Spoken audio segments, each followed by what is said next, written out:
Hi and welcome to the Geek Legion of Doom. This is a B-movie review and I'll be having a look at Age of Dinosaurs. So this is an Asylum release and I'm guessing it's probably released to try and coincide with the re-release of the Jurassic Park in 3D in cinemas. So this film again features dinosaurs brought back to life in Los Angeles by genetic engineering.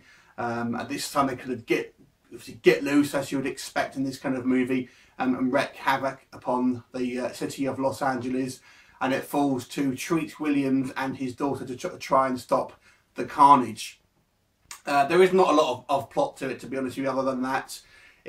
Now, if you're a fan of the Asylum pictures, I don't know if anyone's really a fan, but if you're aware of them, you kind of know what to expect, and this really is a good example of not really breaking the mould. We've seen Asylum do a couple of okay pictures, I personally think, but this really isn't one of them. We have to say some positive points. I would say this: there is an attempt to at least make a variety of different dinosaurs, not just kind of one monster and using the same model. So you do have a bit of variety in sort of dinosaurs, and you've got your kind of T-Rex and pterodactyls, things like that. So there are a few different monsters to look at. And while this CG is very cheap looking, it isn't the worst I have seen. But it does look obviously very fake. And, you know, these films are always going to be low budget, so the CGI is never going to be great. But, you know, I think you have to go into these films with that in mind. You kind of have to accept that the CG is never going to be very good, never going to be even up to the original Jurassic Park film, which was obviously 20 years ago, because that was still a big budget production, whilst this is probably, you know, less than $1 million. However, you know, it's just a very silly story.